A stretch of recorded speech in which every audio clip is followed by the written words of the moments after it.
Okay, welcome Cory Morgan to the Biodigital Convergence Transhumanist Report, or as I like to call it on YouTube, Sheepdogging with Tom Dienes. So thanks very much for coming onto the show.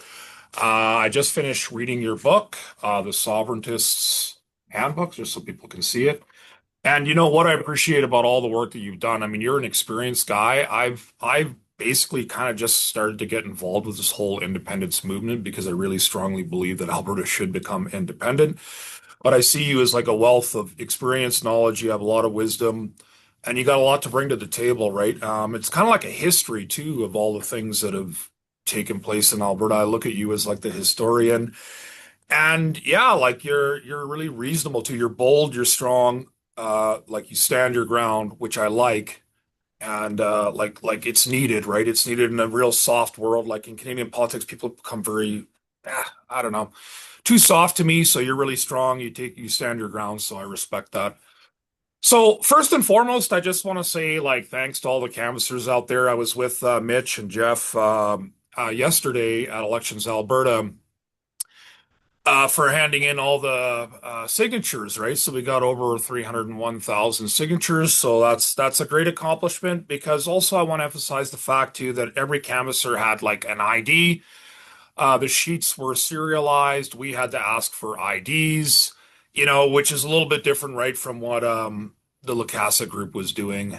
So I just want to give a big shout out to everyone who took part in that and everyone that supported because this is a big thing and it was historic and it was a great day yesterday. But again, thanks, Cory, for joining the show. Quick bio on you. Like I got you as a senior Alberta columnist and the host of the Cory Morgan Show for the Western Standard and Alberta Report based in Calgary headquarters.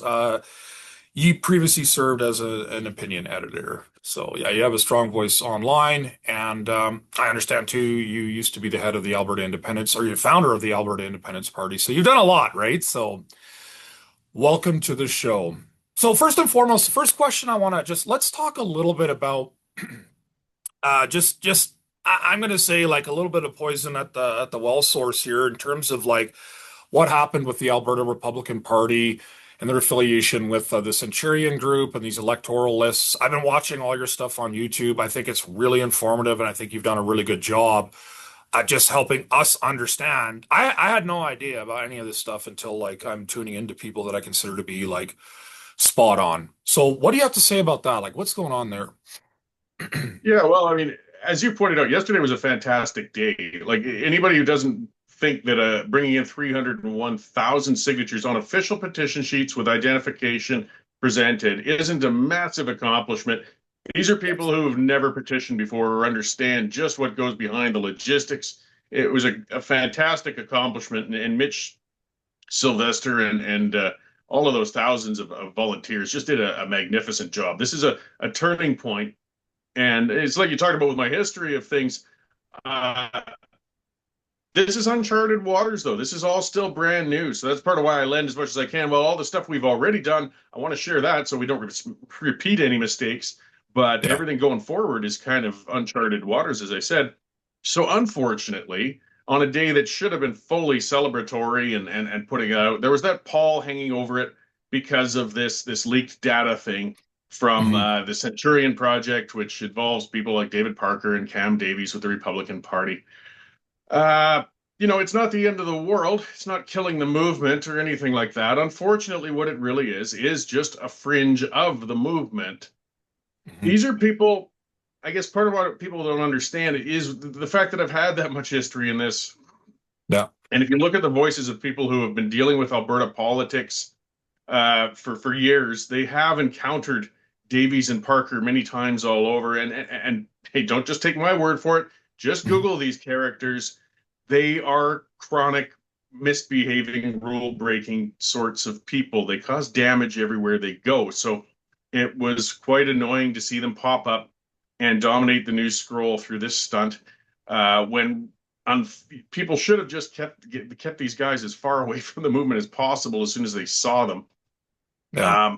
Mitch, as you said, wisely just said, "Look, David came up to me and he had this plan and he said it was legal." And Mitch said, I said, "I don't think it looks very legal to me. Thanks. I'll take a pass." And, in a Okay. very short statement with that press conference, it was very good out of Mitch because you just get right to the point. And he said that's where there's been a rift between David and I, because that's some truth of it too. Because Parker, if you don't participate, then he has a tantrum and he goes his own way. Uh, the the thing that kind of frustrates me, and I know people have been upset with some of the dialogue or seeing it going, but trying to defend what's happened by understating the potential damage is actually causing more damage. That's where I'm getting, they're getting Mhm. frustrated with me pointing it out online. Okay, fair enough. I'm not trying to attack the movement guys, but I'm saying you've got to Yeah. call out your own when they screw up. Because if you look like you're trying to cover it up or understate what they've done, you actually cause more mistrust with the undecideds. And when people say, "Oh, it's just like a phone book," no, it is not. It is not at all. There's, Mhm. for one, phone books haven't existed in any real way in decades. Uh, Mhm. Identity theft is a whole new thing today, not like it used to be. You could choose to be unlisted in a phone book. If you lived in a house with Mhm. six people, only one would be listed in that phone book, not all six. Mhm. There's an example the media have been using, which is probably not true, but that somebody was planning on moving now because she had an abusive ex who now she feels might have tracked her down through that database and would come to her household. I think it's probably just a hysteric anecdote, but it points out one of the real risks when you leak people's data all the same. So you can't pretend this was a minor thing. The Well, I electors I list agree. are Yeah, I very detailed. agree. You know what? I don't care what political movement you're affiliated with. If you're going to move forward Hmm. with integrity and you want to gain the trust of the people, you do have to call out your own. I agree with you. I mean, I totally agree. Like if you know, like, okay, there's allegations, and if it's proven to be true, right? Like I will give someone the benefit of the doubt, but if you did this, that's why they have an opportunity to come clean. That's the best thing they could do, but it doesn't look like that's Well, gonna and happen. that No, I mean, that was the thing yesterday. Parker said, "Oh, I've got this revelation. I'm going to tell everybody what happened on Monday and everything else." And then finally, he just comes up with a tweet saying, actually, you know what? I'm not going to say anything. So it's just going to sit Hmm. there unsolved while Yeah. opponents to independents just keep beating it over the head over and over and over again. They've given the opponents such a fantastic weapon. Yeah. Multiple now. We got columnists, we got Nenshi, we got all the rest saying the petition's invalid now because we think these guys used names illegally from the electors list. I don't think it'll be tossed out because of that, but Hmm. it has caused a whole bunch of self-inflicted damage that never needed to happen.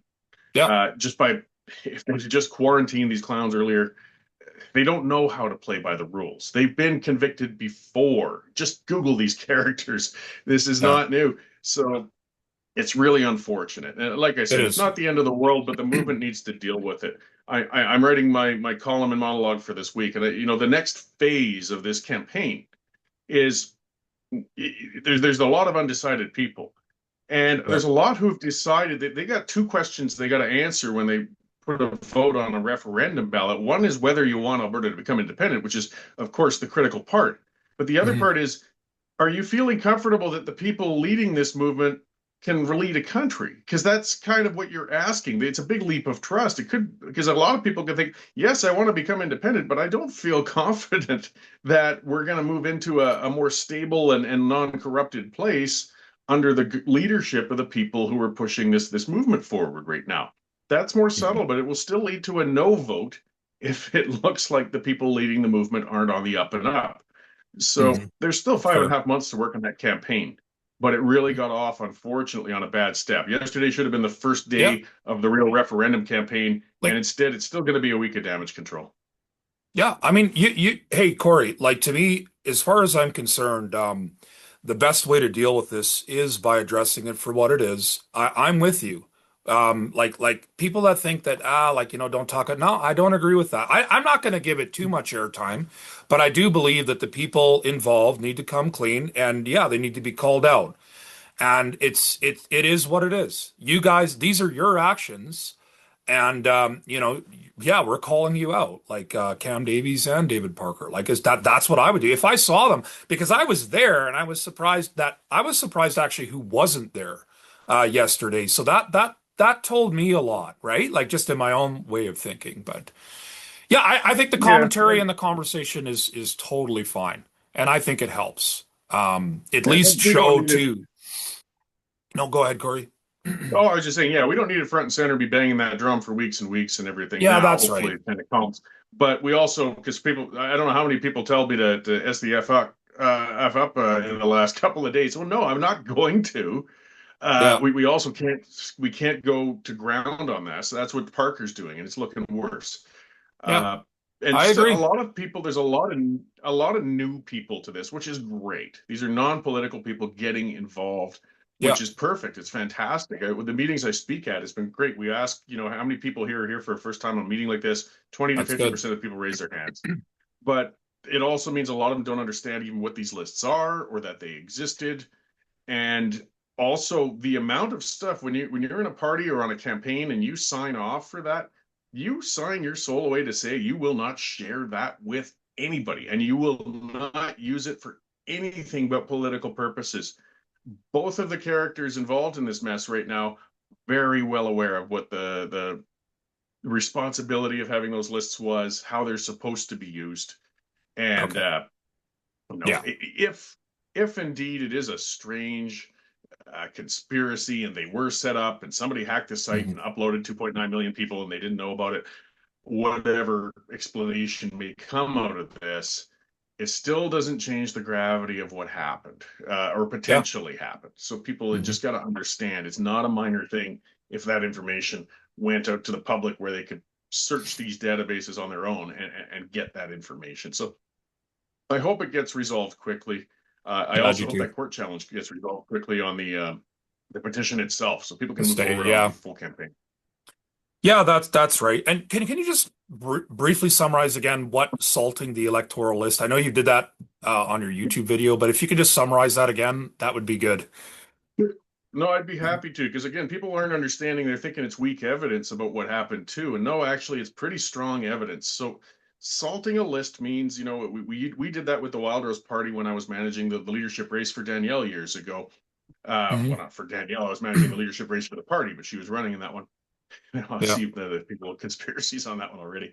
Um, so you have to give a list of the membership to each campaign, which again is a lot of personal information on your members, your donors, all of that, and you want to make sure it's not abused. So if you're going to give 6,000 names to one of the campaigns, what we do is put 10 completely fake names and addresses in there, even with emails. We would set up email accounts and everything, and it'd be totally different 10, of course, for each set that we send out to each campaign. They don't know Okay. which names in there are false. We don't even tell them that there's names that are in there that are false, but they should know they were there.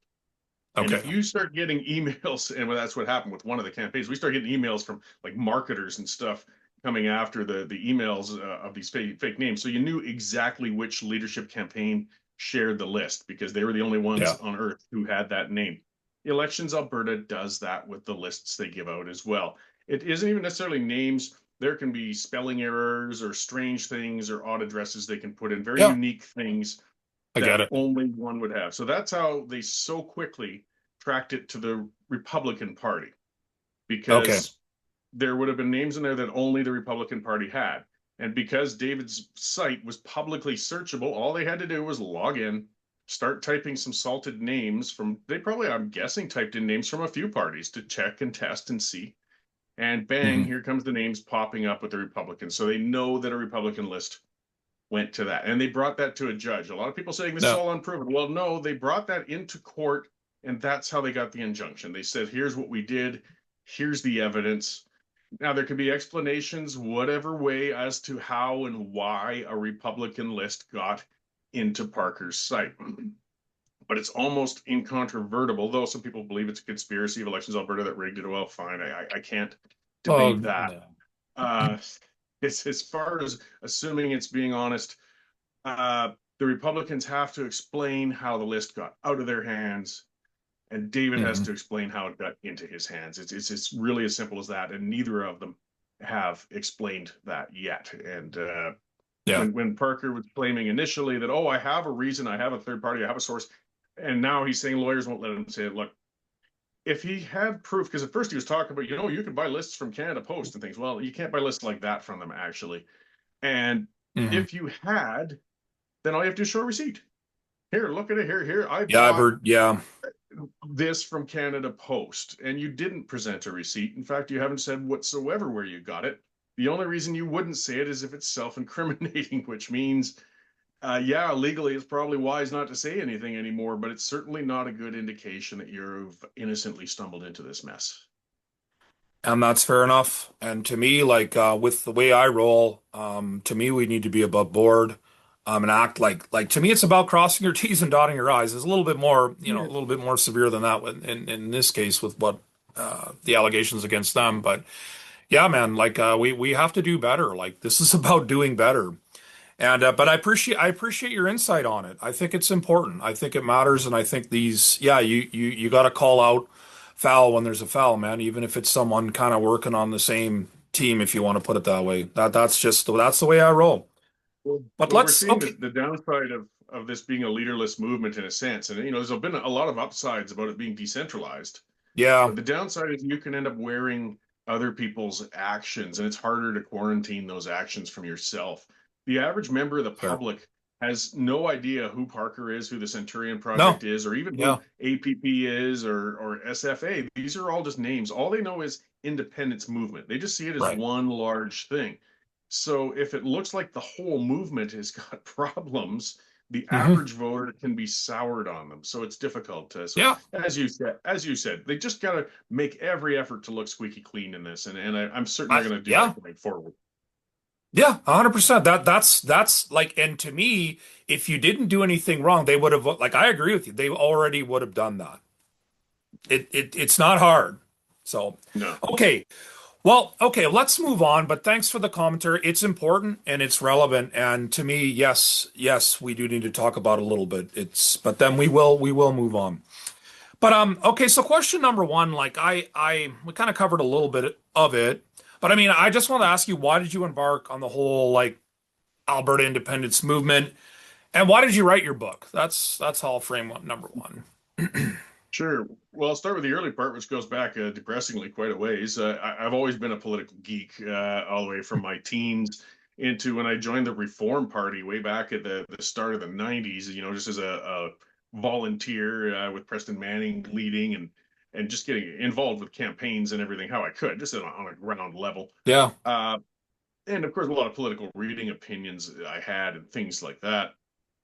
But I came to the conclusion, particularly the Reform Party's mantra was the West wants in. And years of hard work, it eventually just kind of fell apart and fizzled into the same old two parties, and the West never got in. Chrétien was very, it was a regionally divided country. It's no different than it is now. The Liberals in power, playing the regions against each other to the detriment of Alberta. And my conclusion was the system was broken, though. That's Hmm. where I talk about in the book as well. When you realize that a party can't fix this, a party can get in potentially and change things for a little while, but they can't change the system. Meech Lake and Charlottetown had failed. Those are the last times we had any serious attempts even to change the Constitution. So my conclusion is, okay, the only way here is to get out of the system. And the only way to do that is through an independence movement. I formed the Alberta Independence Party. It was kind of a breakaway from the Alberta Party, which existed in the '90s as actually a right wing fringe, you could call it that much, a political Sure. party in Alberta.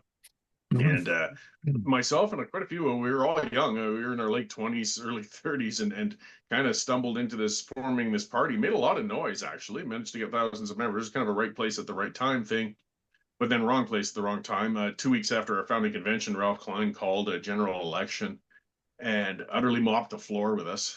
We weren't prepared. We didn't know what the heck we were doing. And after the election, we just fell apart. But it was a huge experience. We did a lot of things wrong, but you learn things through Yeah, doing things wrong, uh, as long as absolutely. you don't repeat them. So I carried on involved in provincial politics through a couple of parties, independence wise in the early 2000s, and then getting more involved in the Wild Rose Alberta Alliance, which turned into the official opposition, which led to the floor crossing, all sorts of things through that history. Yeah. But came to a lot of conclusions. And a lot of time, I'd always been an independence advocate, so I'm always thinking in the back of my mind, how do we get there? I wanted to share that because I saw a repetition of the same path we'd been trying and failing for years. And the only way to avoid that, at least, is to share the mistakes I made. And as I like to keep putting it, so that the new independent supporters can make new mistakes. It's fine. Nothing wrong with new mistakes. Let's just not repeat the old ones. Yeah. One of the biggest of which was that the party route doesn't work in Alberta. It's different than Quebec in that sense. We just can't do that. And when I wrote this book a few years ago, the independence movement was still actually, it was already kind of picking up. People were realizing they wanted out, but they didn't know what to do. And I think there was about 5 independence parties got spawned. And all of them have just been completely electorally obliterated. They're not even getting close to getting a bit of traction. And we're seeing things evolve now the way it should, which is excellent, into it's a movement, it's advocacy groups, it's grassroots organizations rather than parties. Parties come with all those complexities and turmoil and infighting. As we're seeing, you don't have to have a party to bring all that about, but parties inherently have that. So again, I wanted to write that book as a guide for advocates. If you want to say, geez, I want to get involved, I want to promote independence. How do I better do that? And that's what I gave the book for the person who's come to the conclusion of independence. So it's not so much a persuasive book, but a training manual on how to become a better proponent of it. Yeah, yeah. I mean, I summarize it as like it's a good history. It reflects your experience, and yeah, like I mean, it's your view, it's your life experience, right? Like, and I look at it like we got to try and work as a team. It's a real challenge. Like, yeah, because I see out there's a lot of people that it's like it's not everyone, but a lot of people just want to be that guy that's leading the pack, right? But to me, honestly, yeah, there's a lot of leaders out there, but it's like the ones that I like the best are the ones that are able to actually work with the majority of people towards common goals. Even if we just can unite under with three things, guys, or maybe 5, and like, okay, we disagree on whatever, maybe 8 things, but okay, we're united under these 3 or 5. Like that's kind of like my philosophy is trying to like let's try and work together like for at least the common goal of becoming independent, and then we can debate everything else after. But okay, so what are your 3 main reasons? What's your 3 main reasons why Alberta should become independent? That's number 2 there. Yeah. Sure. Like back to the start, kind of it was a systemic. I think the federation, the constitution, the system itself is just broken. Okay. It must be repaired. But as to what would be brought then with repairing that system, to begin with, a better protections of personal freedoms. That's just paramount. Okay. It's huge, and it's something that's a big hole in our system right now. Pardon me. For example, property. We don't have property rights in our charter. That's a critical that's right. one, and we see that with the firearms program. We see that with what's going on in British Columbia. We see a number of things happening where people's property is at risk because it's not properly entrenched within the system. Yeah. As well as we have a charter that's broken that allows the government to override it. COVID really woke a lot of people up when you realize that with an event, whether people talked about, I'm not going to go into the whole vaccine debate in the works. Yeah, that's fine. The government could go into that much compulsion on people when they don't agree with something, whether it's putting you out of work, whether it's pushing you into a medical a procedure that you may not be comfortable with, when it's limiting your travel, when it's limiting your association. These are essential rights, and they aren't being protected under our system correctly. So that's kind of my paramount one to start with. Yeah. Second one's economic, and economic's huge too, because nothing else matters if you can't pay the bills. And yeah, that's right. Yeah. So with the economic reasons, we've been throttled by an ideological government for years. It used to be the bigger risk with the first Trudeau was that they were basically just going to reach in and suck the resources out of us when they wanted to, and then kind of ignore us when they didn't want it. It all depend on the price of resources at the time. The second Trudeau, I don't know which one was worse of the two, but he was more driven, wanted to be Captain Green, and was going to save the world from emissions. And he felt the way to do so was by shutting down and shutting in Alberta's resources. Yeah. Now, this gets back to the broken system sort of thing, in that if you look at the system, It should be the government should be compelled to allow Alberta to get its resources to both coasts. That's their job. They are the Yeah. arbitrator between province to province when it comes to inter-province infrastructure. That's why a province can't shut down a highway or a railway between each other. Mhm. But we don't properly control that in Canada. And that happened, and the courts, the Supreme Court is supposed to be the one who determines that in the end.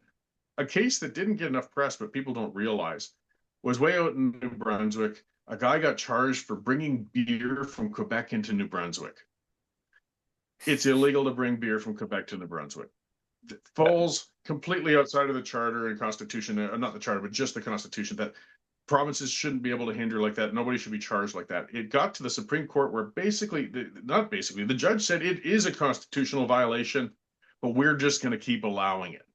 Well, then what's the bloody point? Yeah. If you say Yeah, this it's is in funny. violation of the Constitution, you are the highest court in the land, but you'll say, Yeah. yeah, but we'll just kind of make an exception there. That's a broken system. And that's a Yeah. system that No makes kidding. it difficult, if not impossible, to economically develop yourself. Alberta should be the wealthiest province in Canada. Well, and for the sake of the whole country, we should be Oh developing yeah. these resources, getting them out, and it should be despite any ideological prime ministers who may come and go. But we Yeah. have no protections against that. And we've been underutilizing our abilities, and it's costing us. So we Mhm. have a younger generation now who can't get a house, that Yeah. feels hopeless looking ahead. Pensions, really, even with the CPP, we're looking at a sad plan that people are dependent on already. And for a Mhm. lifetime of work to have to try and live on 800 or 900 a month after that is pretty bad. Yeah. So prosperity is another one. That's the second one. Economically, we could be much, much stronger as an independent unit. Third, it would be, and it's getting back to the system, but it's empowering the voters again, making this back into a bottom up sort Yeah. of atmosphere versus a top down. The Yeah. United States, I mean, far from perfect, but one of the things that they have an advantage, their system was built out of revolution. They always Yeah. looked at it from the perspective that the citizen has to be protected from the government, and the government has to be compelled to what the citizens want. Canada's kind of the other way around. It's peace, order, and good government's the motto. It's talking about, we're going to big government, we're going to take care of you, and we will run you. But you don't have a really strong say or ability to change that if it goes against the way the citizens typically want. We aren't empowered that way. The government isn't That's fair. Yeah. accountable to us as it should be. So I, again, need to see the system change so that the citizens can be empowered that way. And I don't see any other way to change that system aside from independence and building a new system, which could, again, we could screw up. We could build another bad system. That's why we got to Mhm. have some important conversations right now. But those are kind of my three prime reasons of what I'd like to Yeah, see. those are good reasons. Those are good reasons, and this is what people need to understand. Yeah, I don't think a lot of people, everyone's busy too, right? Like a lot of people are so busy, and it's really, I encourage people to at least take maybe an hour or two, maybe in a week, just to dial in on what's going on politically. Like that's what I encourage people to do. Just tune in a little bit. Like you need to know what's going on. It's important. But okay, no, those are good answers. Thanks for those answers. And like number three there, again, we're going back to Lukaszik's group and some of the people I encountered with the Forever Canadian group. I mean, they talk about like, how like my grandfather or so on and so forth, they fought in World War II, and some people are even talking about World War One. But of course, Canada, what Canada was back then is not what it is today. That's one of the things that I say right off the bat. And of course, I have nothing but respect for people that have served their country. But like also, if we could actually talk to them and show them what the country's become today, it would be very interesting to see, what they'd have to say and how they'd weigh in. But, like to me, the old Canada, people call it the old Canada, right? They say the old Canada is dead. So I just want to know what your thoughts are on when people like, because again, they talk about like I talked to a Forever Canada person, and I asked them, well, why should we stay? And the only reason I was given was just to keep the geographic unity of the country. There was nothing else. There was not like that was it. It was just like, well, we just don't want to. geographically split up the country. And I'm like, okay, so that's your only reason. I don't know. Speak to that a little bit. What do you think about all this? Like, Yeah, so I mean, and that's a common one, and yeah, that's where some people actually get upset and worked up, and it's where it's they do. almost, Yeah, sacrilege yeah. to question this nation. But my grandfather fought in World War II as well. Actually, both of them did. Uh, Okay. they fought though for a concept. They fought for freedom. They fought against a common enemy of the world at that time, and it happened to be Canada they were fighting for, or as a country at that time. But they weren't necessarily fighting for the ongoing concept of Canada itself. That's two different things Mhm. altogether. That's a good point. And I'm forever grateful for what they've done because it's allowed us the kind of freedoms we got that rare ability to try and exit through referenda in Yeah, Canada, as opposed to so many countries that come to war over these sorts of things. We're very lucky for this. And you're Canada right. isn't the least free country in the world. I know I complain about the lack of freedoms and everything, but no, we have quite a few of them still, and we're taking advantage of those to be able to make change. Uh, It's it's fair. a difficult area for proponents, though, because it's an emotional case that those people are making, an attachment to the concept of Canada, even if the system may be broken. And I know it frustrates a lot of independence advocates thinking, well, look, here's the economic rationale and here's the freedom Yeah, rationale. And see those reasons I gave. And it doesn't chip away at people when they've wrapped themselves around that. What I yeah, do say for a lot of that segment of people, we're never going to win them. Never. That's, this 30% that is just, they're just like there's some 30% independence folks that we're not going to give up on independence no matter sure. what. Yeah, That 30% is never going to give up on the Federation no matter what. So I tell people, don't bother fighting with them. Don't bother expending yeah, energy with them. Don't deal with it. You're not going to change their mind. It's that big middle we really need to reach out to. yeah. And That's fair. those ones still, they'll have a more fuzzy emotional attachment, which is still real. People got to understand emotional attachment's real. It will still make you vote no if it's not been addressed. And that's all that Yeah, matters is, whatever rationale it might be. And we have to be careful with people like that because when it's an emotional attachment, you get in somebody's face, more likely than they just dig their heels in farther. So we got to be respectful of yes, why people feel those things. And we just got to make our case carefully. I mean, part of the things I like to point out is look at a map of Europe from 100 years ago and look at it today. Those borders have changed all over the place. Countries aren't forever necessarily. They flex, they change, they expand, they contract. For the most part, most countries that have changed lately have been getting smaller. They've been splitting because things haven't worked under a centralized government for them. Slovakia and what do they call it now? Czechia. It's hard to keep up sometimes. It was the Czech Republic, but that was a everything. peaceful. They called it the Velvet Revolution. From Czechoslovakia, they split to two countries because they felt there were two distinct differences, and they're getting along fine. Sweden and Norway, they split through a referendum. That went Hmm. fine. Yeah, you But we talked got about yeah. worse, going into what was Yugoslavia and such. That's unfortunately went to violence for the split, and that's why it's so important to have a democratic means to do it. But kind of longer, repeated conversations with people to make them understand that countries change all the time, borders move all the time. It's not the end of the world. It's not the people in Newfoundland won't disappear if Alberta becomes independent. Aunt Hmm. Martha is still going to be out in Ontario, and you can still visit.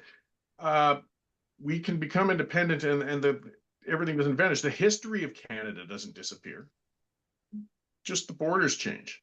Uh, it might sound a little too blasé about something somebody's emotionally attached to, but I think the people who can reason a bit in the middle can understand that. Yeah, That history of Canada that we appreciate still wouldn't go away. I If we become independent, I should say when we become independent, I still will feel forever grateful to the military veterans and yeah, from sure. Quebec and Newfoundland and Nova Yeah, Scotia who fought well before I was born. They were still a part of the history that led to me having the freedoms I enjoy today, and I'll value that. But it doesn't mean the borders have to stay the same. yeah. That's a fair answer. Yeah, it's a good answer. It's a well thought out answer. Like, okay, let's go to number four. So, like, one thing that I've noticed too, this is why I kind of put this one together, is just how identity politics basically just kind of like just seem to run the show. Like, it's just and I put it this way: it's like if you're waving that rainbow flag, and this gets into it just seems to be like, yeah, you got my vote, right? Doesn't matter what any other your policies are, right? As long as you're kind of pushing that agenda forward. I know with the Trudeau government, he actually had like an action plan, and I referenced the link a lot because a lot of people didn't even know that, right? And the country's really changed a lot over the last 10 years. I've seen huge changes. I'm 44 years old, and man, has this country ever changed.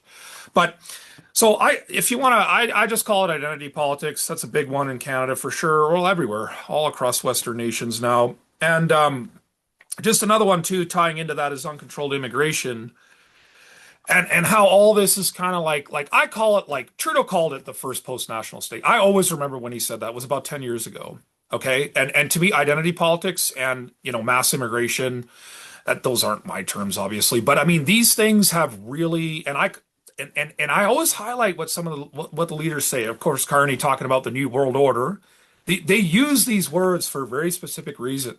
And that's how I view the country as it is today, right? Like it's very much like that, like that, right? So I just want to know what your comments and thoughts are on what's going on with, because to me this is being used to reshape the entire country in terms of their globalist vision, is the way I call it, instead of kind of protecting, I would say, the way I look at it, Western nations used to be kind of founded upon like a Judeo-Christian system. I'm talking about a traditional system of morals and values, which have basically been thrown out the door. I mean, not with everyone, but in politics, like it's an amoral system that's being pushed, a globalist system, I call it. So, what do you have to say about all that?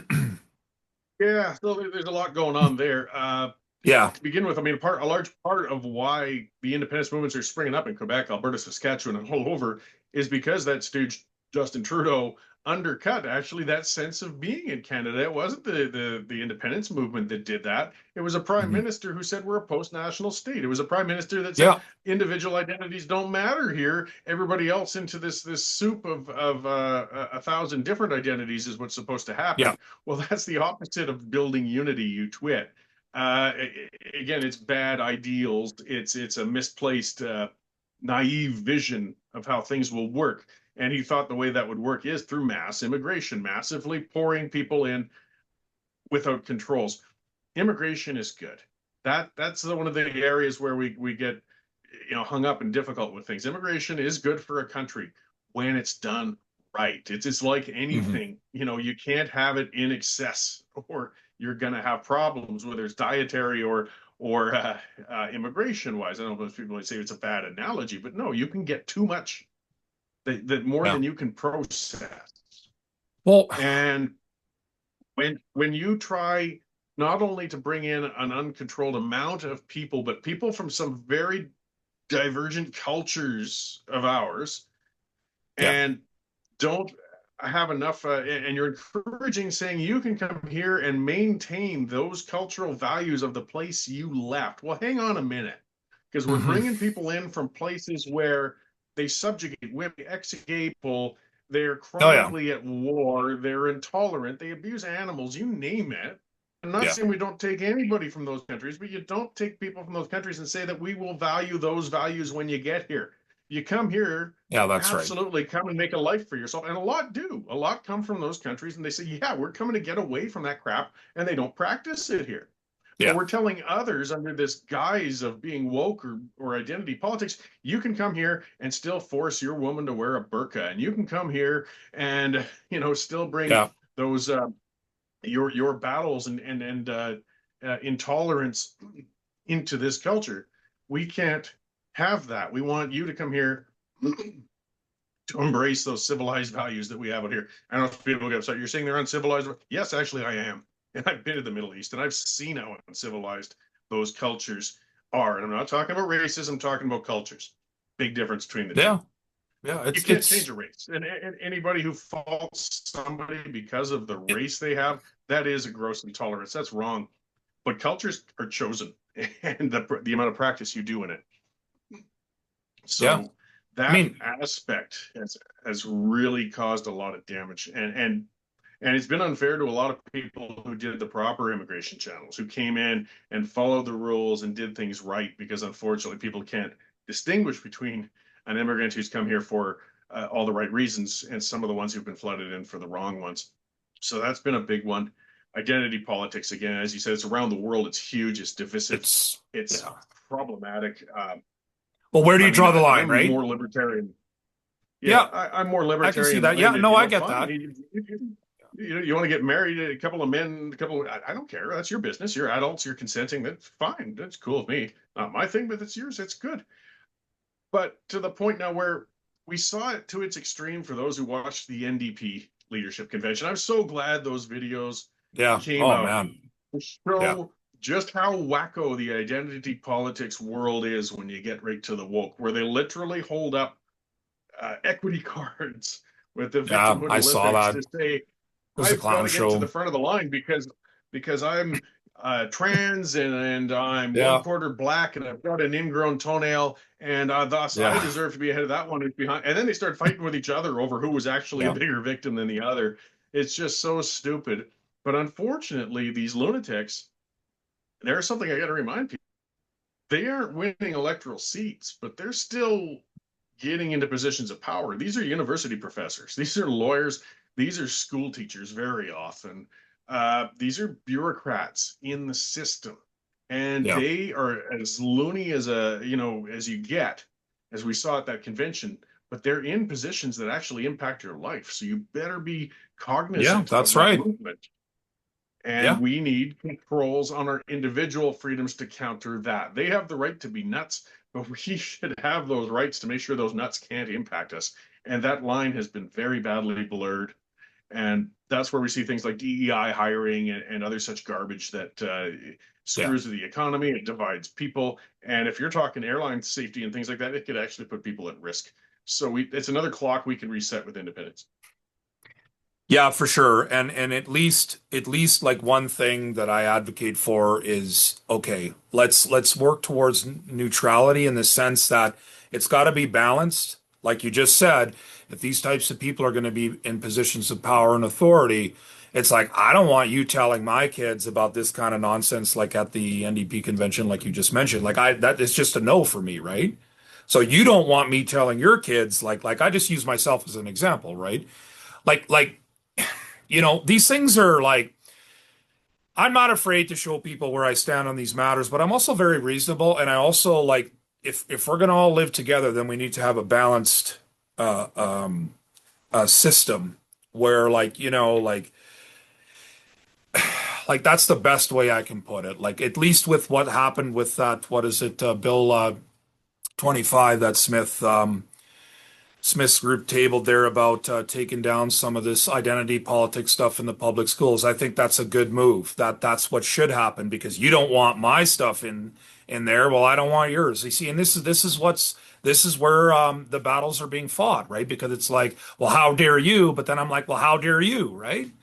Come on. But anyway, we don't have to make this all about that. It's just I just wanted to capture your thoughts on it, and I'm very reasonable. Like, and I'll talk to anyone. Like, I'll talk to people on the extreme left side too, because that's what I do. Like, and I can do that. But like, I can also tell you why I don't agree. But and also, I just want to make one point too with the immigration thing. Like, I always kind of use the analogy, like, okay, Cory, just say you want to help out a couple people, right, that are really bringing nothing to the table. But then if your own government tells you, well, Cory, I want you to take another 20 people. And you're like, well, how am I going to afford this, right? Like, I can only really afford to help one person, right? Like, with the finances I have. I always look at it that way.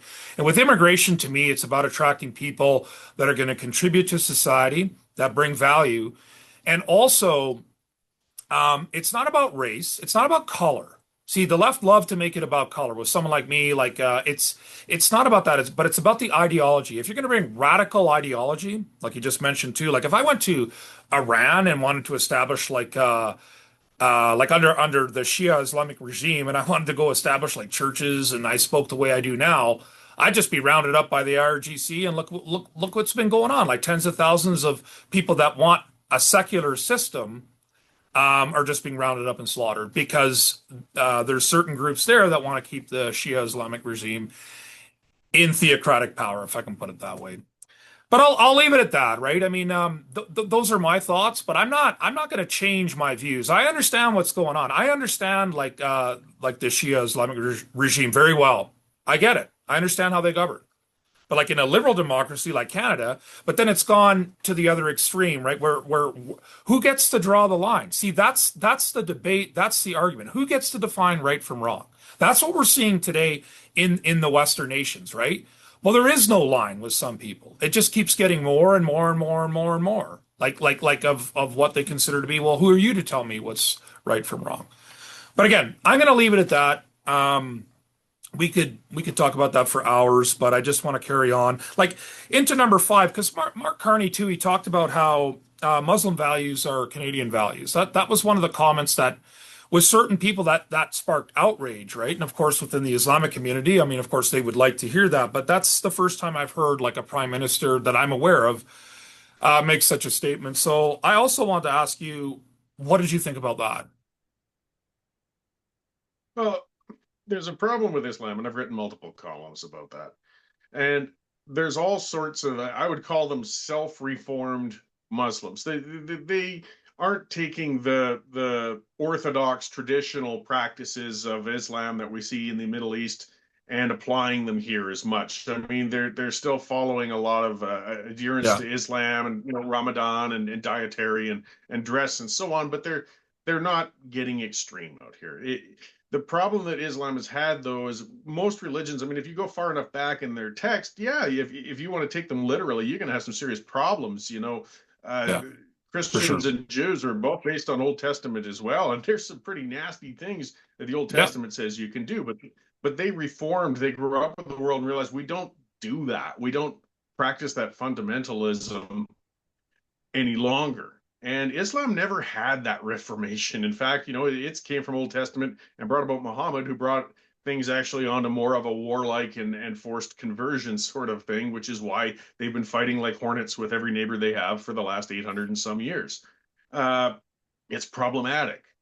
And again, so I don't want to insult the many, many purely peacefully living Muslims there really are throughout Alberta and the rest of Canada who have left the extremism of that. But the problem is Islam has much more of the extremism than any other faith does. And anybody who denies that is outright lying. All you have to do is that's look at a fair. world map Sure. and see the problem with that. So Yeah. diving into it and saying Muslim values are Canadian values, no. To be more polite about it, maybe he should have said there's some Muslims within Canada who strongly hold Canadian values. You can kind of turn that around. I think that could be very accurate. But don't Okay. tell me for a second that those values are mine as a Canadian. That's insulting. Likewise, I'm not Christian. It's not the Mhm. role. We're not in a theocracy. I wouldn't necessarily want Carney to get up and say Christian values are Canadian values. Well, I don't find that Yeah. offensive, but it doesn't speak for me. Yeah. Uh, so just stay out of it. And but if you're going to pick any one faith around the world, just say Buddhist values or Canadian values. At least it's harmless and hasn't been causing wars all over the world and the oppression of Yeah. women. But when you pick a Muslim in particular, that was just a very. I think, and again, it exposes a strange ideology that is going on at that federal level. Okay. Yeah, no, I appreciate your commentary. I mean, I've read a book like Elaine Ellinger actually writes about this. She's out west and it's called A Civilizational Reckoning. And she's done an in-depth study like about all these things about the hadiths, the Quran, the Sirah, right, which is gives you an understanding how certain individuals become, if I can say, radicalized from the content, because basically what you look at, what you read, and what you're putting into yourself on a day-to-day basis forms you, right? I think we all can agree on that, depending on what that is, right? Like what you spend your time doing. But I recommend people read her book. It's really well done. She's done a really like an excellent job if you want to know more about all these things because these are issues for today. And but I wanted to get your thoughts on it, and I appreciate your feedback on that. So thanks, Cory. And okay, so number six, we're going into the World Economic Forum. I mean, everyone's been talking about that, and how they've influenced certain like a large majority of our politicians here. So what do you know about that, and like, what do you think about that for one? Like, and how is that affecting Canada? Yeah, well, that group, it's kind of mixed. It is as bad as some people make it out to be, but it's not quite as insidious as some others make it out to be. It Okay. it it reeks it reeks of an international coalition of elites who get together and discuss how they're going to control the rest of the world. And the reason it reeks of that is because that's exactly what it is.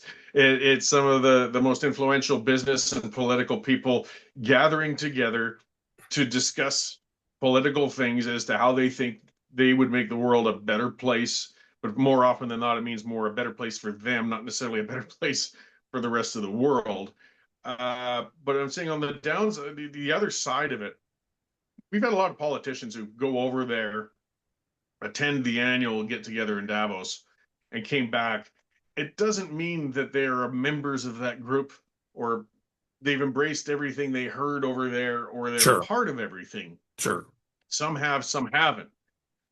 Some of them went over. I mean, you look at it from this perspective, and I know there's been a couple of young members of parliament who were conservative, went over there, attended it. You're a young MP or even an up and comer, and you got this invite to say, "Hey, here's an all expense paid trip to pop out to Switzerland, rub shoulders with some prominent people, Yeah. and listen to a bunch of seminars." And, well, okay, I got to head on over there. Doesn't mean they got indoctrinated necessarily while they were there, but Sure. here's the big but: some did become indoctrinated when they went over there. Justin Trudeau, for example, parroted a lot of stuff about things like Great Reset and such after having attended things over there, particularly weak-minded guys like him. And that's what he was. I mean, come on, Justin was no luminary. That's why he didn't retire from politics to go into the speaking circuit. He retired to go partying with a pop star. Yeah. This is a guy Yeah. who's easily influenced, and he was influenced, unfortunately, and brought that over here because he was in a position of power.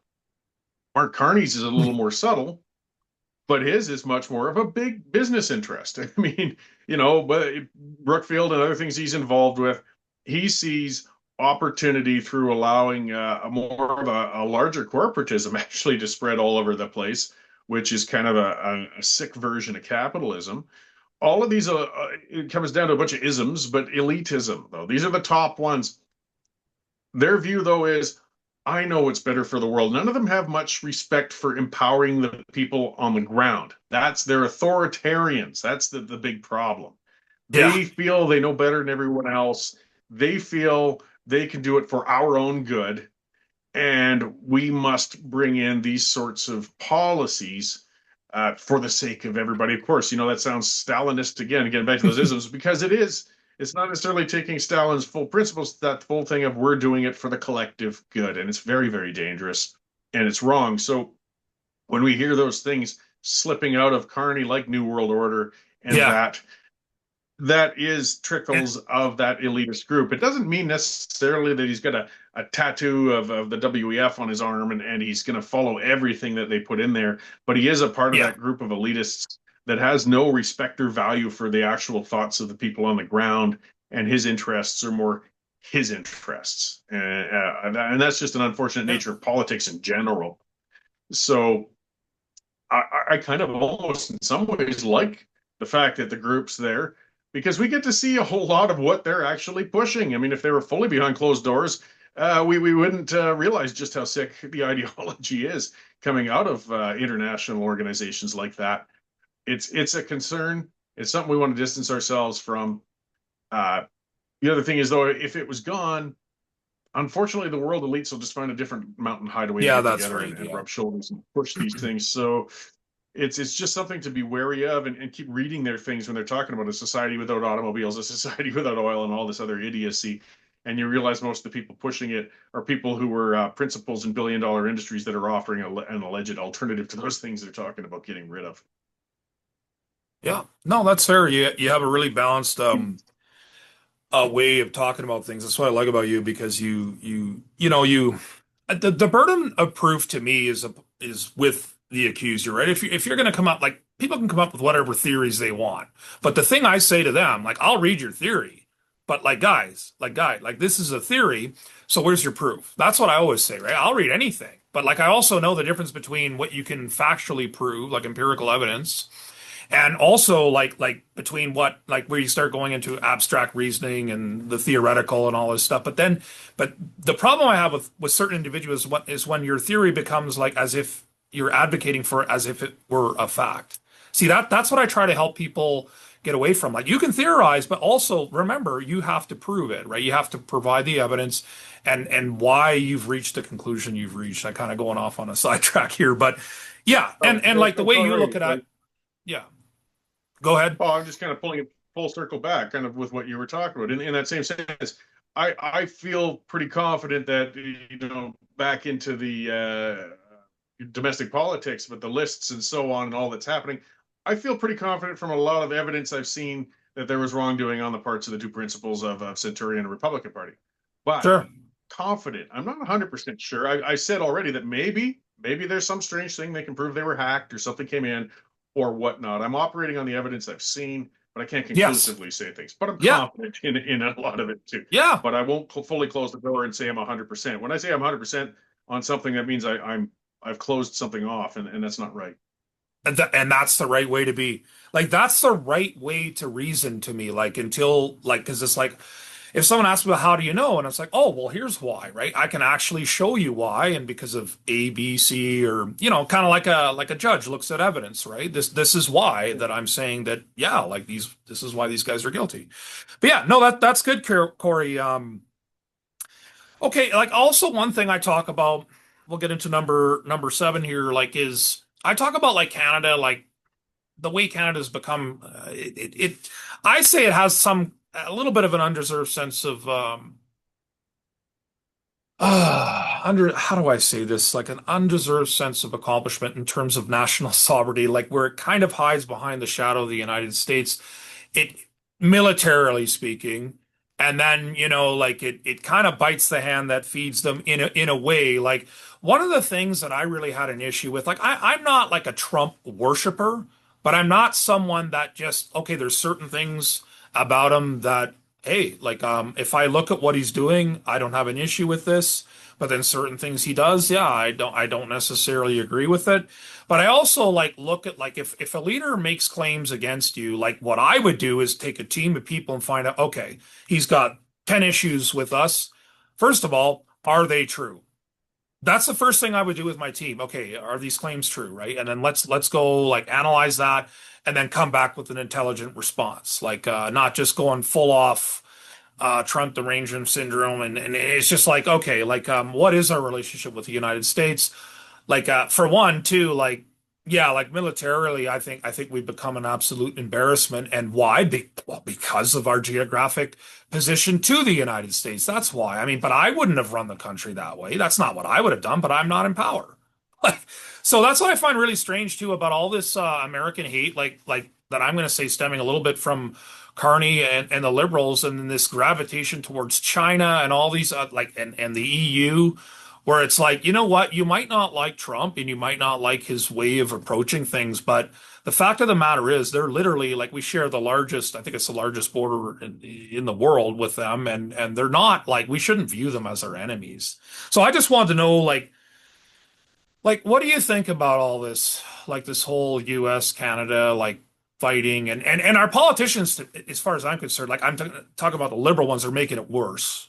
And I'll actually throw in Doug Ford into that too. Just some of the stuff he's done and like it's like are you a child? Like what is wrong with like our leaders, right? Like I wouldn't say that about Danielle Smith, right? But it's just like I literally feel like some of these people are like 5-year-olds in a suit. But I don't know. That's my view. So what do you Yeah, think? there's a lot behind it. I mean, part of the problem is it's one of the areas where I don't envy Carney, or had it been Polyev, I Yeah. wouldn't envy him either. I would not want to have to try and negotiate with Trump because Yeah. some of stuff Trump has said has been absolutely valid and the truth. Canada's been hanging defensively off the coattails of the United States for decades. Okay. But at the same time, when Trump's going on saying that the United States are subsidizing Canada to the tune of hundreds of billions a year, well, that's not true. Okay. A trade imbalance isn't the same as a subsidization. Uh, so you're Okay. dealing with a guy who really has a bouncing, moving target when you got negotiations. But like it or not, President Trump came in and decided His mandate was going to be to rebalance the entire relationship between Canada and the United States. And we have to figure out how to best deal with that because they are our largest trading partner. They are culturally and socially, whether people want to admit it or not, very, very close to us, more Yeah. so in Alberta than in the East, but everywhere in general. We're very close neighbors. We're family members. And to Yeah. crap on that relationship is really, really stupid. Um, the military aspect of it, Canada should have been, I mean, geographically and demographically, we never would have the numbers to be able to fully protect North America. We're too spread out. We have too few No, yeah. people. But we could show by contributing our share of that while still being reliant on kind of that American neighbor to the south that, hey, we're still going to sacrifice as much as you to make sure that we're all safe in North America in general. And we haven't done that. We've let our military turn into a sad joke of what it used to be. So it's an embarrassment. Yeah. And again, it gives Trump lots to work with. If you're talking Yeah. about a That's fair. negotiation, Yeah. you can things. A lot of what happened was political. And that's really what ticks me off because it damaged the whole country Yeah. to win political office. That's what turned around last year's election. I'm getting my votes mixed up now. Yeah. Because Trump came in from the South and I despise that when he kept doing it. Not that I have any respect for Justin Trudeau, but that American 51, that governor thing, everything else Hmm. was still massive disrespect to Canada. Even if most of that disrespect was targeted at Trudeau, it still was disrespectful to Canada. That's Trump's nature, whatever, fine. But it gave a real opportunity to Carney because Okay. when people felt that across Canada, look at it like a domestic dispute. You could get a couple that are fighting with each other and everything else. But when Yeah. a third party comes in and starts poking into it, the couple will suddenly unite and turn on the third party and then go back to Okay. bickering later. That's a They're good like, analogy. you Yeah. stay out of it. Yeah. This is our fight, not yours. You get the hell out of here and then we'll go back to it. So he was poking in from the outside, and what it actually did was unified Canadians against him. And Carney played it up and politically masterfully and disgustingly because it hurt the whole country. But his whole elbows up campaign, his whole wrap around the flag campaign, and constantly pointing to the United States as if they're a hostile enemy and him to because it works. Nothing unifies people more effectively than an outside threat. So if they could paint the Americans as a threat, people will circle the wagons and they're not inclined to get rid of the ones who are in power, which is why they rallied back against the liberals or with the liberals. Another example of it, I mean, it was interesting when I was in Israel last fall. Talking to a lot of people on the ground. There's not a heck of a lot of love for Netanyahu. They see him Not as a anymore. corrupted Yeah. leader Yeah. That's right. and a whole bunch of things. But there also hasn't been a huge movement of Israelis to pull him out because most of it is we want him out, but we've got a more immediate problem right now, being a war. And for the time being, we're going to leave him in there because we've got to address this crap storm that's flying around in all directions. Some of their own fault, some not, or whatever. But it unifies people, and they don't take leaders out of power when they're in a situation like that. And as soon as Yeah. things do calm down, whenever they might, Netanyahu's going to be pulled out and whatnot. But it's that same thing as when you've got an outside threat, people rally. Even if it's somebody you don't like, you rally. And in Canada, they painted the United States as this big threat, this US 51 or Canada 51 thing, and all of that sort of stuff. And it worked. It caught Canadians in their feeling of security and pride, and they rallied around the Liberals. It was pure political play, and it was harmful. And now, because he's soured those relationships, he's caused that much damage. Now he's reaching out to China, which is just brutal, and talking about Canada joining Europe, which is just geographically ridiculous. Hmm. This is the consequences of him utilizing that tool to win an election, and now you've harmed the whole country. It's unforgivable, and it It's shows again that all roads lead to independence. I want out of this mess. Guys, we'll yeah. develop our own relationship with the South because we'll be realistic about it. We're not going to become independent and say, you know what, Alberta should now become a part of a South American Union and ally with Brazil. Hey, I have nothing Yeah. against Brazil, Yeah. Yeah. I know. but But it's yeah. just not a smart thing to do. No, that's good insight, Corey. Like I like your take on things. Like it's intelligent, it's well thought out, right? Like, and it helps with the conversation. These conversations need to be had.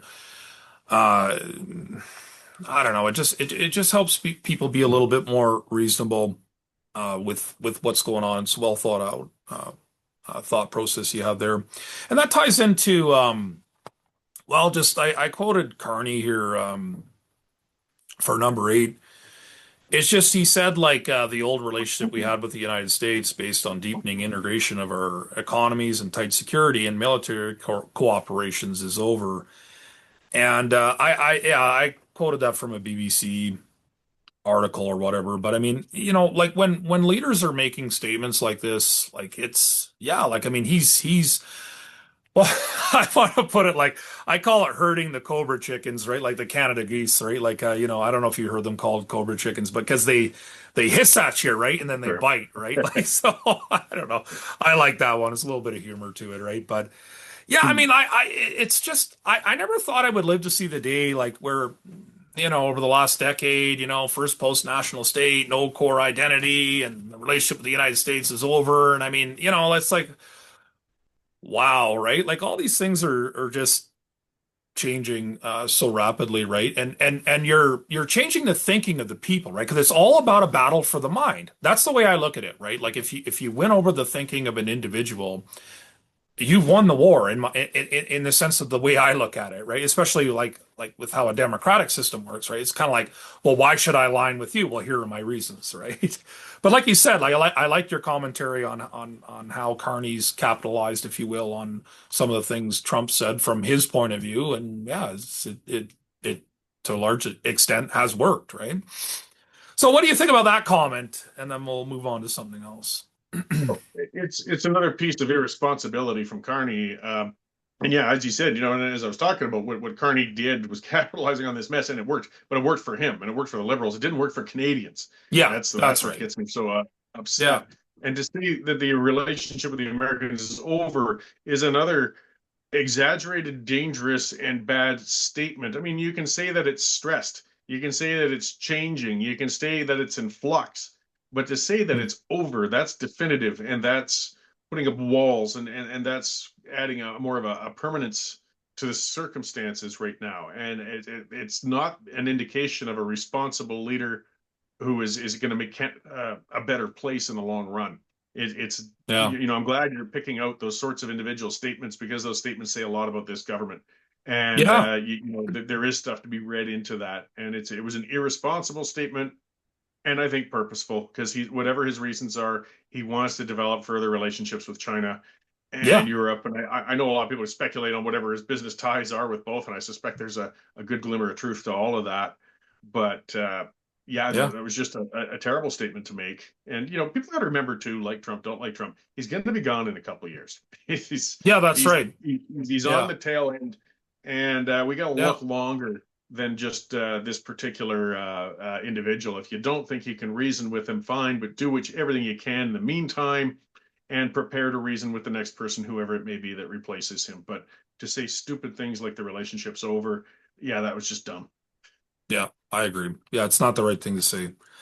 Um, yeah, okay, so yeah, then we talked about this a little bit about how the Canadian system of governance works. Like I like pointing out like looking at the Governor General's website. I've been looking at this stuff, right? And I didn't even know like we had a King's Privy Council and you look at like our MPs signing like these oaths and allegiances to the king, who's the king, King Charles, and it's like they say, oh, these things don't matter. Well, then why are we doing it, right? Like and just this whole unelected Senate and just all these things, and I'm like, this makes no sense. Maybe it did like I don't know, like 100 years ago, right? But I don't know, like things have changed, right? And again, like to get any kind of constitutional changes, from what I understand, how that formula works, like it's just not going to happen. But like my main thing in this is just like I'm just wondering how can we bring accountability back to the level of governance. Like I want to see like government officials held accountable. And it's sort of like if you're gonna recommend something or make statements and you're proven wrong beyond a shadow of a doubt based on evidence, right? You need to be held accountable for what you did. Like no ifs, ands, or buts. Because I want to put the fear of God back, if I can put it that way, back into leadership where like I don't mind paying you even twice as much, but if you do the people wrong, because I look at a government official as supposed you're supposed to be a watchdog and you're supposed to be actually like kind of like protecting your people. That's what I think leadership's supposed to be. You're supposed to be empowering your people. Like I look at good leadership as like someone that's actually able to draw out and grow the potential in the individuals that they're looking over. It's not about me. It's about like a good sheepdog, if you will, right? You're protecting your people from like the wolves that are going to tear you apart. You're supposed to be warning people. You're supposed to be helping, like I would say, your team reach their potential. You're not supposed to be me. I'm not supposed to be you, but I'm going to help you grow so you reach your full potential. I guess that's the way I look at it. That's how I look at leadership. That's how I look at good leadership. To me, it's a good leader is it's not about elevating yourself. Like you should grow into your own, but at the same time, like you know, you don't exist so that people can kind of prop you up. That's what I feel like is wrong in leadership today. It should be actually more like, I'm going to call it servant-like leadership, if you will, but it doesn't have to be, you don't have to use those words. But I don't know. I think I just want to see accountability come back. And of course, let's tie that back into Alberta independence. How do you think that would happen? How do you think that could be, that would work? In an independent Alberta, because I don't think you're ever going to see it in with the Canadian system the way it is today. No, and Canada wide, just to point out what has to be done, which, as you said, it won't happen. But No. we got to start firing them. You got to start firing them. Yeah, They got a good gig. If they're only they getting do. 4 years out of that job, typically because they keep getting fired, they'll change their behavior. The ones who get in and say, I want That's more fair. than 4 years out of this. Okay, well, they better listen to people because they're going to up and fire me if I don't follow through on what I said I was going to. But we don't do that. We have become apathetic. And I will say I think Alberta is less guilty of it than other parts of the country, but we've been pretty Hmm. bad at that. Municipal politics are some of the worst. I like pointing that out in Calgary. There were some council members who have been in or had been in, they recently turned over finally, but they were there for like 30 years. And you'd ask your average person on the street who they were, and they wouldn't be able to name them. No, Guys like Dale that's right. Hodges and Ray Jones, these guys that only political dorks like me knew who they were, but they had very strong influence on your day to day living. And you guys refused to ever fire them because they knew just keep your head down and you can just slide through and have a good gig for life. We have to fire them. Hmm. Getting to the independent aspect of Alberta, that's something that's been so wonderful to watch lately, actually, and great to see is citizen engagement. They're people getting up saying, we're going to do it ourselves. We're going to use the mechanisms we have. We're going to petition to force a referendum. Even the Fabio Lukasik's bloody thing there with his Yeah. Forever Canadian. Hey, it was using the tools that are there and it was getting people active. And even if I don't agree with where they're going with things, I like the concept of saying this is where the battle's got to be won. It's got to be won on the ground between campaigners from people to people rather than leaders talking down to us. And Yeah. this engagement, this buying of political memberships, this taking part in parties, this trying to change the system, I would hope it carries over and hangs over into an independent Alberta, presuming we build a good, smart system and people realize that the responsibility will remain theirs in an independent Alberta. That's where people in the world mix things up a lot. We want all these rights, we want all this authority as individuals, but don't forget it comes with a responsibility. And it means you've got to use it and you got to Yeah. continue to use it and you've got to stay engaged and you got to watch these things. So I would hope that attitude can maintain better in an independent Alberta after as well. But we're building into it and it's just been incredible to watch. Yeah, that's right. And like you just said, getting involved at the municipal level, yeah, because people don't realize like these individuals are affecting like my everyday and just the people in my own town. And you don't think of it that way because I think it's specifically designed that way because it's sort of like Right. because no one, yeah, like it's just like all these decisions are being made like, yeah, it's by that guy actually. Oh, you didn't know that. Yeah, he's right there, right? Like you can get involved. You can go to some of these meetings and I'm starting to do that, of course, right? Like I've been guilty of not being involved too.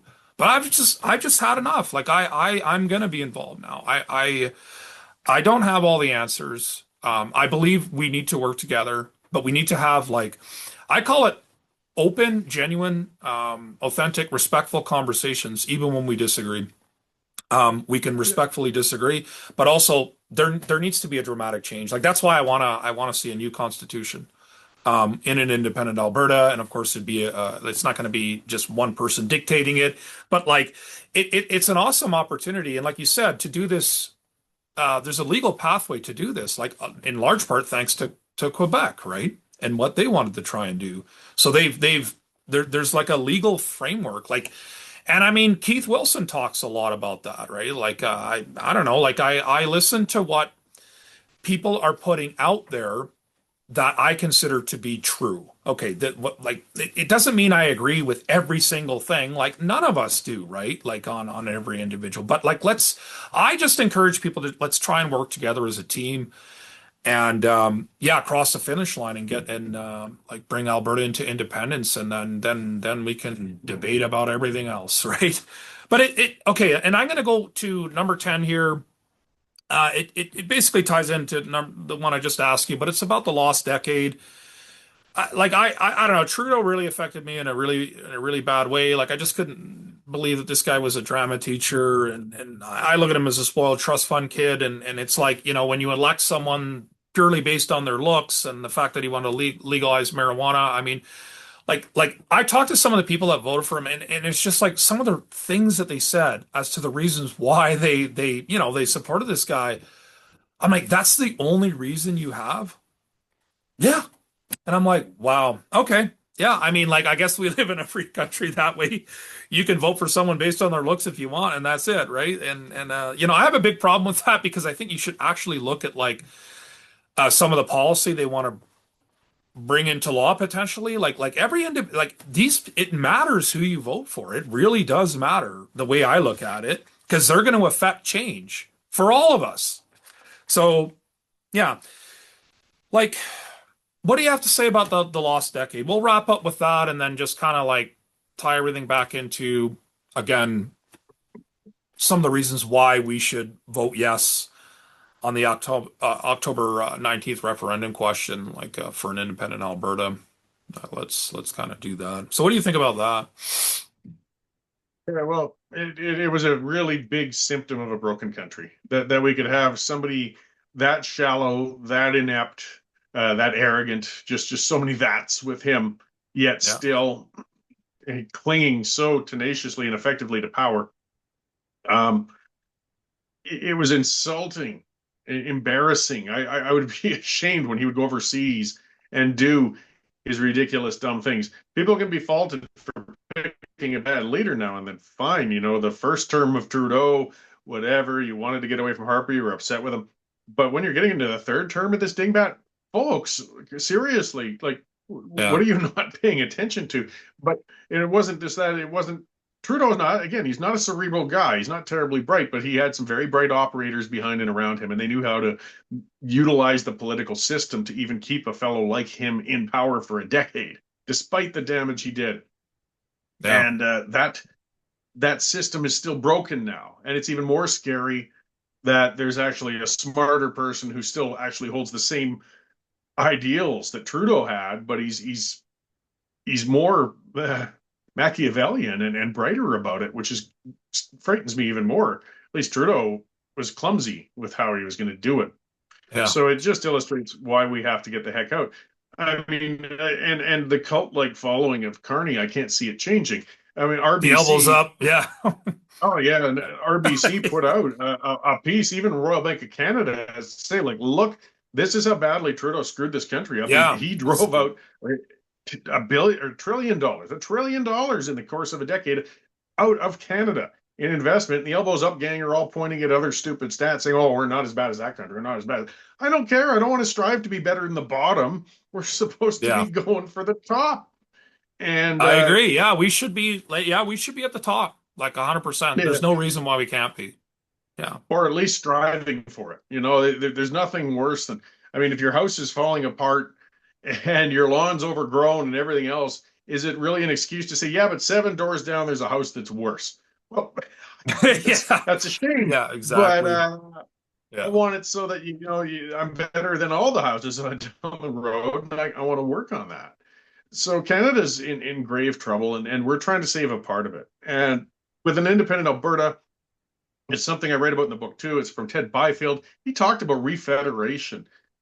Post independence, the world doesn't end. This could be the pill that the rest of the country needs too. And whilst we wouldn't be influencing the rest of the country post independence directly, I think it would be influencing it with just the disorder and the mess that's happened. And now that the agreement is broken, they can start looking at real reforms for themselves too. And I think they'll all be better for it. Yeah, oh, that's well said. Okay, yeah, so maybe just one last thing. I just want to talk about Premier Danielle Smith just briefly. I mean, she's definitely made a lot of moves, right, to help, I'm going to say, facilitate this process. She's definitely hasn't really, I don't see her as someone that's put up too many roadblocks for independence. And maybe you can comment on this because I know when she was with the Wild Rose, was she not advocating for an independent Alberta? And then when she I know she crossed the floor, uh, went to the Conservative Party. I think it was this what was it called, the CPC at the time. Everything changes, man. I'm just trying to keep up the speed with all this stuff. But and then now it's become a sovereign Alberta within a united Canada because of course that's the official. I'm going to say what the United Conservatives are saying, right, or wanting. I just want to know what do you think about all this? What do you think about her All right. take, Well, her position? I was on the board with the Wild Rose when she was leading it in the past, and we were close confidants, but I've known her for quite some time. Yeah. And Premier Smith, even back then though, she was never an advocate for independence. I've never Okay. seen that out of her. Okay. Very much an advocate for fighting Ottawa autonomy, small c Yeah, you can see that. conservatism, Yeah. thing, things like that. But she was never overtly an independence supporter. I never saw that. And then she crossed the Okay. out of the Progressive Conservatives, made a horrific mistake. That was the interesting, that's a whole separate podcast Yeah, to yeah. talk about her That's evolution for sure. Yeah. as an individual to go from political dust and then manage to rise up again and become the premier. She's maintaining now a balancing act. Yeah. Um, and here's a bit of a danger with the independence movement where some things are happening now potentially. She has given more leeway and tools to this movement to be able to go ahead with a referendum than any other premier has. Yeah. And I can't see anybody in the wings who would do any more for it. Uh, will she Yeah, come I out and agree. say she's in support of independence? No, she won't. So quit pushing because nobody is going to win the premiership on that platform right now. I might as well cut straight to the naive folks. Sure. Right now, support, hard support's about 30%. Look where the independence parties are sitting, 1%. That's just not the route to go with this. Hmm. Keep her accountable? Absolutely. Like the tactic that's being moved on right now, one of the quote unquote leaders of the movement is screaming, saying, we got to get in, buy memberships to the UCP and force a special general meeting in August on this. Why? That's a lot of energy. That's a lot of effort when we're supposed to be campaigning for a yes vote this fall. Why would you want to push for convention? But that's the people who have a chip on their shoulder with her in particular. And Okay. set it aside. The yes vote is all that matters. If she said, this is the big F, and one thing I agree with is you should be buying memberships of the UCP. Make sure there is always that I did that that. Yeah. faction within the party so she always knows if there isn't a referendum, then this faction is going to go nuts on me. Then they're going to get on my Yeah. case. Then we're going to have a party split. Then we're going to have a potential leadership race or something like that. You got to be there with that kind of unspoken threat in the background. Yeah. But some people with a personal beef for her want to use that as a means to go after her right now. And that's just foolish and a waste of energy. And it's more divisive than we want to be. Okay. Keep on her case. I'm going to go into speculation. Some people might make me eat my words on this one. That's fine. Uh, the court's going to rule one way or another within the next couple of weeks on the petition. I would like to think there's nothing unconstitutional. It's a the reference case from the Supreme Court already said we have the right to do this Yeah. with the Clarity Act. So this lower court shouldn't be saying that we don't have the right to do it at this point.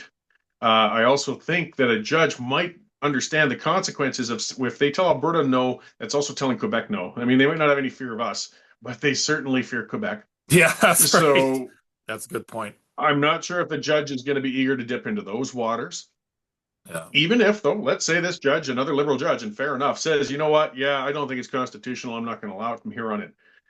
That's where Smith has to turn around, and I think she will. I'll say if I was a political speechwriter, I would write this already where she would get up and say, well, it's unfortunate the judge didn't recognize this democratic exercise, but we've seen now from the Forever Canadian petition of 400 and some thousand people, and we've seen now with the Stay Free Alberta with over 300,000 people, Albertans want this put to the question. Albertans want this settled, and it's going to go to the question on October 29th when the rest of the referendums are held. And she's not going to do it because she's a pro-independence person. Maybe she is, maybe she isn't. I don't know. She's just one vote when it comes to that. But politically, she has to. If the referendum isn't there, if it doesn't happen, if it's not scheduled, she's well aware of it. Just look at the political reasons, if only self-serving. 7,000 volunteers signed up to be petitioners. You know, whole campaigns have been won with fewer volunteers than that. And if she doesn't schedule the referendum, those volunteers now will direct their energy to her. And she doesn't need that. She doesn't want it. Yeah, that's a fair. referendum gives the independent movement a project. It gives them something to work towards, to work on, to campaign on, and it gets them off her case.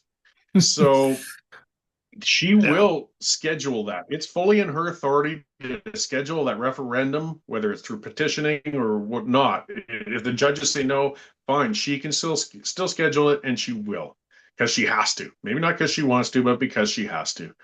And it also politically gives her a whole lot of leverage, even as a person who doesn't want independence if she doesn't. But when she's battling with Ottawa, she can say, oh, look, I'm not supporting a yes vote, but there's a vote coming this fall. And if you guys don't come through on a few of these things, you're going to get a yes vote. So, you know, I am trying. And that's where people misinterpret some of her statements when she said, my job is to make sure the yes vote doesn't happen. She's not saying it's not her job is to make sure we don't have the chance to vote on it. She's saying, if these things get negotiated, the yes vote won't win. She's playing politics. That's the job. And I think she is effectively. So keep her honest. I could be wrong. Like I said, I could eat my words. It could be that the judge will come out and say, you know what, this isn't valid. And then Smith will say, well, I've done all I can. There's not going to be a referendum. I think that to be extremely unlikely that she would do that, because it would just be poking a hornet's nest where they're all going to come after her. And, you know, we saw that within the party. The majority of Alberta might not support independence yet, but the majority of her membership does. She knows that. So, and what does that tell you? Exactly, right?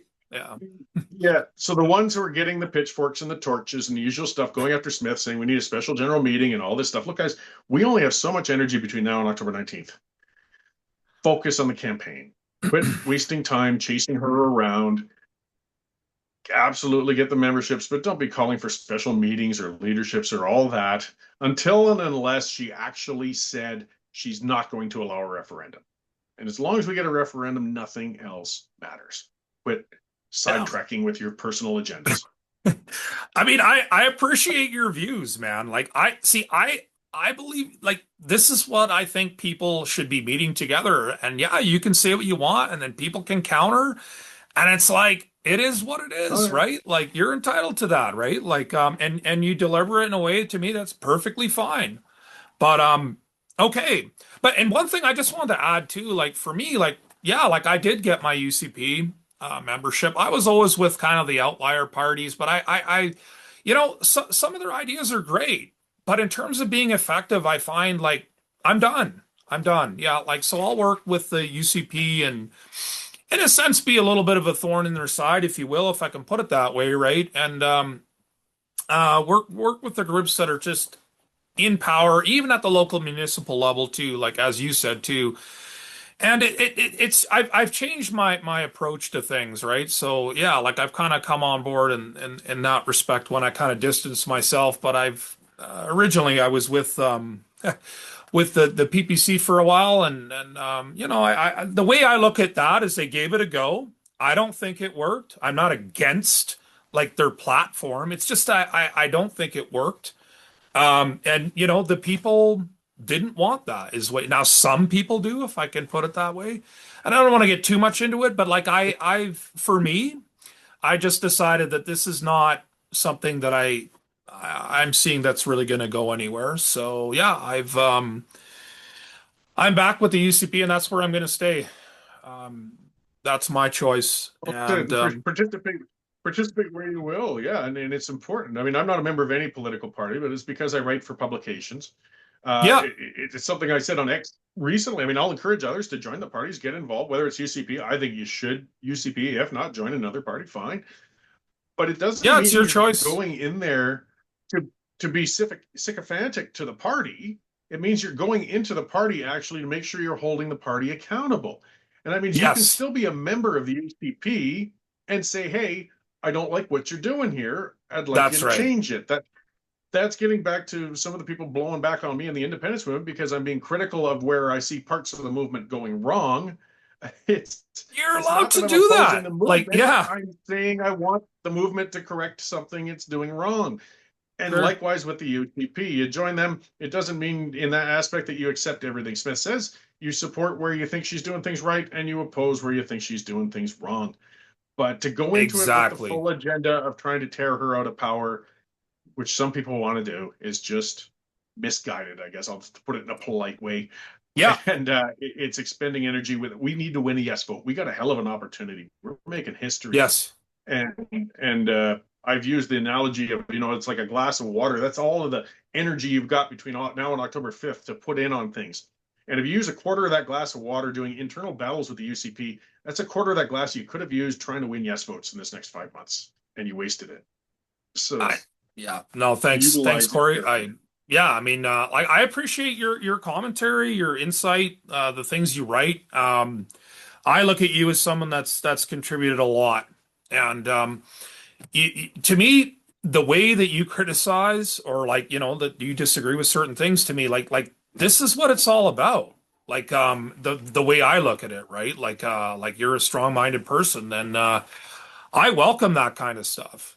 And I think it's good. I think it helps in my view. So I thank you for your time. And I just want to highlight too where people can find you.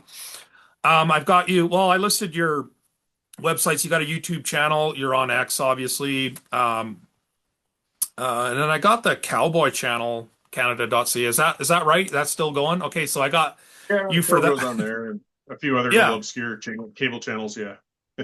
Yeah, that's fine. Yeah. So I mean, like obviously X there you've got a good following there. So yeah, people can find you there. And then of course YouTube, yeah, you got some good content. And I mean, I think it all helps. I encourage people to listen to even those you don't agree with.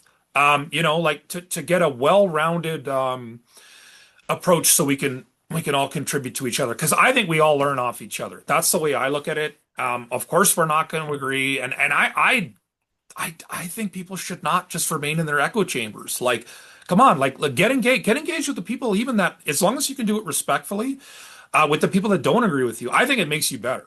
Like, I like what you do too with some of the questions and some of the stuff that people just kind of launch at you, and you're responding on the fly. I mean, it just shows you know what you're talking about. Right? I think that's a good thing. I think you Oh get yeah. better. You become a stronger fighter, if you will. So, yeah, Appreciate that, and I appreciate that you're getting it. Out there, all of these yeah, podcasts, these broadcasts. Citizens are able to get up and cut through it and get directly to people, and I yeah, just appreciate your conversation back and forth. I was happy to talk to you, and yeah. Oh, again, it's not good. Yeah, everybody has I'll to try agree to with do my anything part, I man. said, but Yeah, like this is how I, it gets I done. yeah, I'll just do what I can. It's just yeah, like in the way that I can. I don't mind. I'll go like just locally. Like I look at everyone as a contributor, like a potential contributor. There's all kinds of people that are behind the scenes too, and I've just decided I'm just going to be involved, and I'll do my best. I'm not right about everything. I know that, but like no one is. Yeah. But yeah, like I just believe in Alberta independence. I believe that it's like you said, an incredible opportunity. Like that's the way I look at it. This is a real opportunity to create And there's a legal pathway forward to do this. So I like the fact that you emphasize that. So again, yeah, Cory Morgan, find him on X. He's on YouTube. Those are, I think, your main ones. And he's with the Western Standard. Yeah. So columnist, senior columnist. So I want to make sure I mentioned that. So yeah, yeah, he's been around a long time. So yeah, like his insight is worth tuning into. So thanks a lot, Cory. Thanks for your time. Is there anything else you want to say before we sign off, or is that it? No, I think you covered a lot, Tom. Just thanks for the opportunity to reach out and have the conversation. We're in an incredible year. It's going to be a good wild ride, and let's just hope we bring it to a positive end. Yeah, absolutely. Okay. Well, take care, man. I'll see you online. You bet. Yeah, thanks for the interview.